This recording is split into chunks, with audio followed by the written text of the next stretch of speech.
Kain tayo mga boss. Ulam namin ay pritong isda.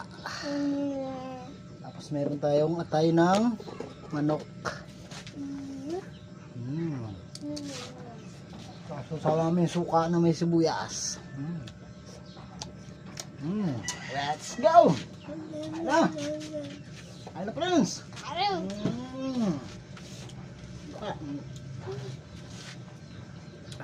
Pritong isda.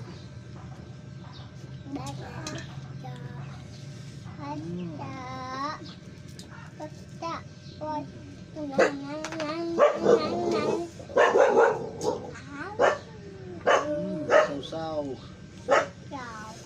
Suka na may sibuyas.